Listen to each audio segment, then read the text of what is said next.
जय श्री राधे। गरुड़ पुराण के प्रेत कल्प में ऐसा वर्णन है कि मांसाहार करने वालों को इतना निकृष्ट और निंदनीय माना गया है कि देवताओं के धन हरण करना, यानी किसी मंदिर का चढ़ावा हो अथवा मंदिर की संपत्ति को चुराने का जो पाप लगता है, अथवा ब्राह्मण का धन हरण करने का जो फल है वो मांसाहार करने वाले को प्राप्त होता है। और कहते हैं कि मांसाहार करने वालों को पांडु रोग, पांडु कहते हैं पीलिया, जिसे इंग्लिश में जॉन्डिस कहते हैं। और आगे चरक संहिता में आचार्य सुश्रुत जी कह रहे हैं कि जो अधिक आवश्यकता से अधिक स्त्री संग करते हैं, आवश्यकता से अधिक नमक का सेवन करते हैं, खटाई का सेवन करते हैं और मांस का सेवन करते हैं, अथवा दिन में शयन करते हैं अर्थात दिन में सोते हैं, उनको 3 रोग मृत्यु से पहले होते हैं और मृत्यु के बाद भी यदि कोई अगला जन्म होता है, क्योंकि हम लोग तो पुनर्जन्म की अवधारणा में विश्वास करते हैं, तो उनको ये 3 बीमारियां होती हैं। कौन कौन सी? नंबर 1 यही जो अभी कहा पांडु रोग, और नंबर 2 गंडमाला, जिसे घेंगा कहते हैं, इंग्लिश में गोइटर कहते हैं, जो थायराइड ग्रंथि है जो बढ़ जाता है। आपने देखा होगा ये गले के पास, गर्दन के पास एकदम मोटा हो जाता है, सूजन हो जाता है, गांठ पड़ जाती है, उसको गोइटर कहा गया है, घेंगा रोग कहते हैं। तो एक तो ये दूसरी बीमारी, और तीसरा अपस्मार, अपस्मार कहते हैं मिर्गी, है ना, जिसको न्यूरोलॉजिकल डिसऑर्डर कहते हैं। अच्छा, जितने भी हमारे भाई बहन मांसाहारी हैं, जो मांस भक्षण करते हैं, आप अपनी बुद्धि से, विवेक से विचार करिए। मैं एक छोटा सा प्रश्न पूछता हूँ। हमारे सनातन धर्म में जब किसी की मृत्यु हो जाती है तो उसको दफनाने के लिए कहाँ ले जाते हैं? शमशान में। क्या कोई अपने घर के आंगन में, अपने घर के बगीचे में कोई दफनाता है? नहीं दफनाता है ना। इतना अपवित्र माना जाता है शव को, यानी मरने के बाद वो शव है, और शव के लिए एक निर्धारित स्थान है जो नगर से बाहर होता है, शमशान। और यदि हम इसी प्रकार पशु को मारकर, चाहे वो बकरा हो, चाहे वो मुर्गी हो, चाहे कोई अन्य पशु हो, किसी भी पशु को मारकर जब खाते हैं तो उस मरे हुए पशु के शव को खाकर क्या हम इस पेट को ही, जिसे देवताओं का मंदिर माना गया है, क्या इस पेट को शमशान घाट नहीं बनाते? विचार कीजिए। एक और बात, 84 लाख योनियां जब बनी तो परमात्मा ने प्रत्येक जीव को उसके स्वभाव के, उसके स्वरूप के आधार पर डिजाइन किया, इंस्टॉल किया। यानी प्रत्येक के भीतर जो इंद्रियों का इंस्टॉलेशन किया गया है वो उसके स्वभाव के अनुरूप किया। जैसे बंदर आप मांस तो नहीं खाएगा, वो घास भी नहीं खाता। बंदर खाता है फल। किसी शेर को आप घास दे दो, सिंह घास नहीं खाता, वो मांस खाता है, उसका स्वभाव वैसा बनाया। किंतु मनुष्य का प्राकृतिक स्वभाव क्या है? मनुष्य का प्राकृतिक स्वभाव है शाकाहारी, नेचुरल स्वभाव है हमारा। और शाकाहारी और मांसाहारी के मध्य में एक स्थूल अंतर बहुत है। आप देखेंगे जितने भी मांसाहारी प्राणी होंगे वो रात में देख सकते हैं, चाहे वो सिंह हो, चीता हो, बिल्ली हो, ये रात में देख सकते हैं, और उनके नेत्र गोल होते हैं। शाकाहारी जीवों के जो नेत्र होते हैं वो काजू के आकार का, यानी इस प्रकार, है ना। इसी प्रकार दंतावली जो होंगे वो बिल्कुल इस प्रकार सपाट, किंतु मांसाहारी के जो बिल्कुल तीक्ष्ण होते हैं और उनके जो जबड़े होते हैं वो मांस को चीरने फाड़ने योग्य भगवान ने बनाया, नेचुरल। अच्छा, आंतें भी आप देख लीजिए, शाकाहारी प्राणियों की जो आंतें बहुत लंबी होती है, उसको पचने में समय लगता है, कम से कम 8 से 10 घंटे का समय लगता है। लेकिन जो मांस होता है इतने अधिक समय तक अंदर रहेगा तो वो सड़ जाएगा। इसलिए मांसाहारी प्राणियों की जो आंतें होती हैं बहुत छोटी होती है ना। इसलिए वो लोग 4-5 घंटे में ही बाहर आ जाता है, ताकि जल्दी पचे, जल्दी बाहर जाए। इसलिए मनुष्य यदि देखा जाए तो सहज से, स्वाभाविक रूप से शाकाहारी है। अच्छा, मांसाहारी करने वाले जितने भी प्राणी हैं, मैं उनसे एक प्रश्न करता हूं कि आप जीवन भर मांस भक्षण कर सकती हैं?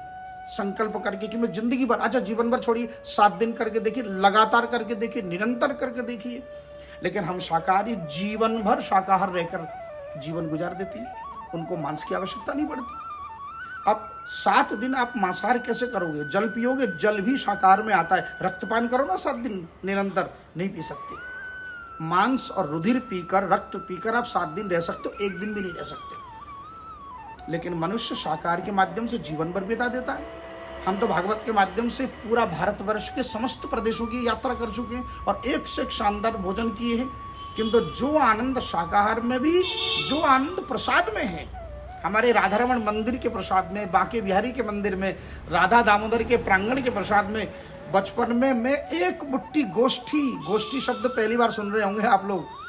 हमारे वृंदावन में रंगनाथ मंदिर, जो स्वर्णिम स्तंभ जहाँ होता है, उस रंगनाथ मंदिर के गोष्ठी में एक मुट्ठी चने के लिए हम लोग 2-2 घंटा प्रतीक्षा करते थे। इतना सुस्वादु, एक दाना मुंह में जाए तो अमृत घुल जाए, है ना। शाकाहार में इतना आनंद है।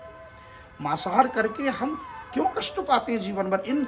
ये जो अभी अभी असाध्य रोग आपको बताए, ये सारे रोग शरीर में प्रविष्ट होते हैं जो मांसाहार करते हैं। तो बुद्धि और विवेक का। अच्छा एक बात बताइए, आप लोग घरों में कुत्ता भी पालते हैं, पशु पक्षी पालते हैं, तो कितने दया का प्रदर्शन करते हैं कि हम कितने दयालु हैं कि हम कुत्ते को पाल रहे हैं। एक और कुत्ता पाल के दया का सृजन कर रहे हैं, प्रदर्शन। दूसरी तरफ किसी बकरे को मारकर अथवा किसी पशु को खाकर आप ये संदेश भी दे रहे हैं कि भैया हम तुझे तभी तक करें जब तक तू हमारे काम का है, उसके बाद तुझे मार के खा जाएंगे। अच्छा, हम हिंदू सहज से पुनर्जन्म में हम लोग विश्वास करते हैं।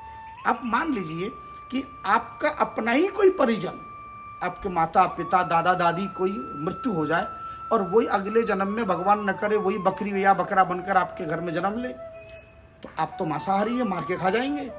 तो आपका अपना परिजन भी जो सामने आया, आप तो किसी को नहीं छोड़ेंगे।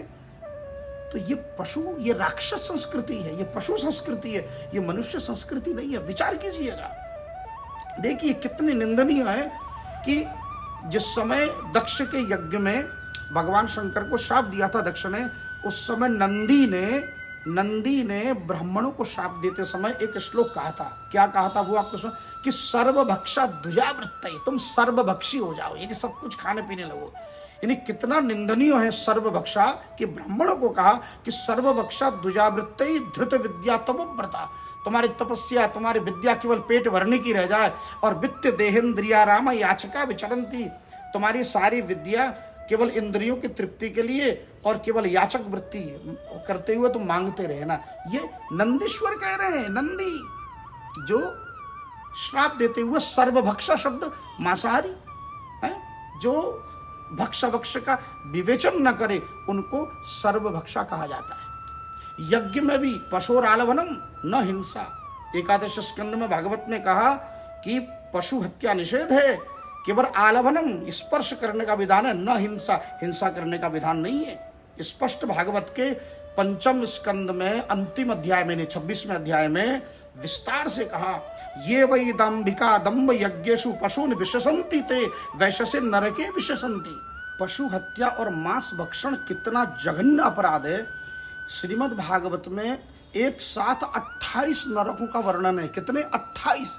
उन 28 में से 1/4 यानी पूरे 7 नरक तो केवल जीव हत्या वालों को ही प्राप्त होते हैं। ये 7 कौन कौन से मैं एक एक करके गिना रहा हूं। नंबर 1 वैशस। वैशस किसे कहते हैं? वैशस माने जहां ले जाकर उस व्यक्ति के अंग अंग काटे जाते हैं। और वर्णन है कि नृ पशुन खादंती तांस्ते पशव, यानी जो पशुओं को खाते हैं वही पशु वहां जीवित होकर उसके अंग अंग को ते पशव इव यम सदने यातयंतो, यानी यम के उस सदन में यातना देते हैं। कौन? वही पशु। जिस पशु को आप खा रहे हैं, जिस मछली को, जिस पशु को, जिस पक्षी को, वही जीवित होकर उस यम सदन में, यमालय में, यमलोक में अपना बदला लेगा। तो वैशस नाम के नरक में अंग काटे जाते हैं। नंबर 2 प्राण रोधन। जो लोग शिकार करके मस्ती में मार देते हैं, यानी मौज के लिए, आनंद के लिए, वाह मजा आ गया, निशाना लगाने के लिए जो शिकार करते हैं, तो उनको प्राण रोधन नाम के नरक में। नंबर 3 कुंभीपाक। ये कुंभीपाक वो है जो जीव की लोलुपता के लिए, स्वाद के लिए मांस भक्षण करते हैं। उनको कुंभीपाक में विशाल कढ़ाई होती है और उस कढ़ाई के तप्त तेल में, यानी गर्म तेल में उस व्यक्ति को डाल दिया जाता है। छटपट आता है। क्यों? सूक्ष्म शरीर में यातना शरीर मिली है, स्थूल शरीर तो यहाँ मर गया, उसे सूक्ष्म शरीर मिला है। 3 प्रकार का शरीर होता है, तो सूक्ष्म शरीर से वो कष्ट पाता है और वहां उसकी मृत्यु नहीं होती। नंबर 4 अंधकूप। ये अंधकूप नरक किन के लिए? जो जीव हत्या करते हैं। खटमल, जैसे खाट में खटमल हो जाते हैं, चादर में हो जाते हैं, बिस्तर में हो जाते हैं, या मच्छर मारते हैं, मक्खियों को मारते हैं। इन कीट पतंगों को मारने वालों को भी अंधकूप है। चारों तरफ अंधकार, और अंधकार में चारों ओर से वही कीड़े आपको काटेंगे। ये अंधकूप। नंबर 5 कर्मी भोजन। ये कर्मी भोजन किनको मिलता है? जो फल में सब्जी में जैसे गोभी में कीड़े होते हैं, भिंडी में कीड़े होते हैं, बैंगन में कीड़े होते हैं, और बिना देखे पका के खा जाते हैं, फलों को बिना देखे चबा के खा जाते हैं भरता बना के। तो ऐसे लोगों को भी भले अनजाने में खाया हो, पर कृमि भोजन नामक नरक में उसको जाना पड़ता है। नंबर 6, शूल प्रोत।